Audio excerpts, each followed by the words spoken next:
మొదటగా మదనపల్లి కాన్స్టిట్యూన్సీ ప్రజలకు, ఆంధ్ర రాష్ట్ర ప్రజలకు బాబు జగజీవన్ రామ్ జయంతి 118వ జయంతి శుభాకాంక్షలు తెలుపుతున్నాం.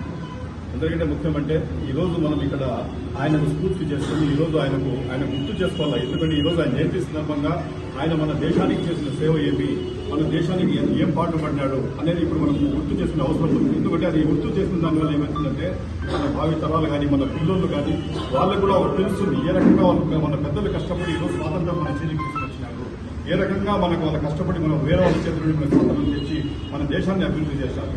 వాళ్ళు ఈరోజు అంతా అభివృద్ధి చేసిన తర్వాత అది మన ఈరోజు చేతిలో అది కూడా మనం నడుపుకోలేకుండా పోతాం అంటే చాలా దౌర్భాగ్యమైన పరిస్థితిగా ఉంది. మనం ఫస్ట్ ఆఫ్ ఆల్ ఆయన గురించి మనం మాట్లాడుకుంటే ఆయన బీహార్లోని చండ్వా గ్రామంలో జన్మించాడు. ఆ టైంలో ఆయన జన్మించినప్పుడు ఏ రకంగా ఇవి ఉన్నాయంటే కుల మతాలు అనేవి చాలా ఎక్కువగా ఉండేవి.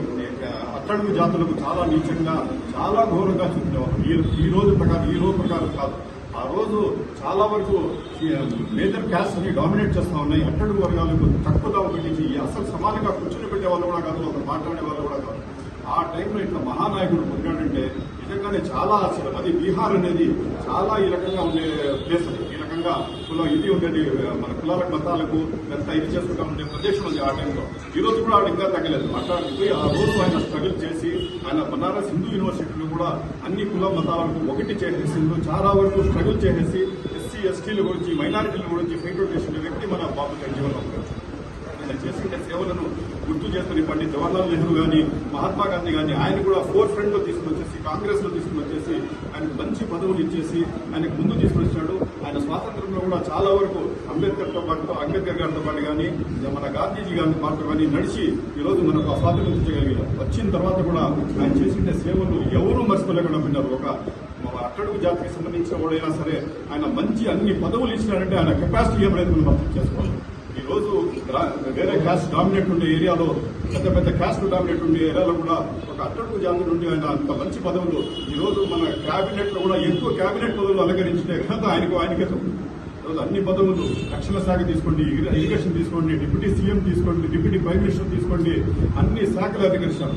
ఆయన ఉండేటప్పుడు కూడా అన్ని కులాలు, అన్ని మతాలు సమానం, అందరూ సమానంగా ఉండాలా అని చెప్పి ఫైట్ అవుట్ చేసేందులో మన దేశానికి గర్వం తెచ్చిపెట్టాడు. ఆయన డిప్యూటీ ప్రైమ్ మినిస్టర్ గా కూడా ఆయన పదవి అలంకరించారు. ఈ రకంగా అన్ని రకాలుగా ఇది చేసుకుంటా ఆ జాతికే, ఆ దీనికే ఒక గర్వం తెచ్చిపెట్టే వ్యక్తి ఆయన.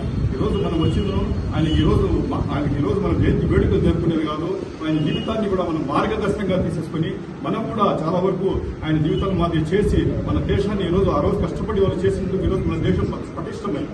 మనకు కూడా ఈరోజు అందరూ కలిసికట్టుగా అందరూ సమానంగా ఉండి మన దేశంలో పుట్టిన ప్రతి వ్యక్తి కూడా సమానమే. దేవుడు మనకు ఎవరికి సమానం చేయాల. ఒక మనిషి ఉన్నాడు, బ్రాహ్మిన్స్ కు 2 ముక్కులు, ముస్లింస్ కు 1 ముక్కు, అక్కడికి అర్ధ ముక్కు అనేది ఏమీ పుట్టించలేదు. అందరికీ దేవుడు సమానంగానే పుట్టించినాడు.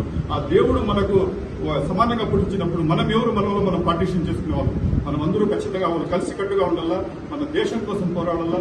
అట్లే అందరూ కలిసేసి ఒక దగ్గర 140 కోట్ల 130 కోట్ల మంది జనాభా మనమంతా ఒకటి కలిసికట్టుగా ఉండి ఫైట్ అవుట్ చేశామంటే ఆ చైనా కానీ, అమెరికా కూడా ప్రతి ఒక్కరు కూడా మన ముందు సాహసం అవుతుంది. కాబట్టి మనం అందరూ కుల మతాలను మర్చిపోయి ఈరోజు జయంతి వేడుకలు మనం జరుపుకుంటాం.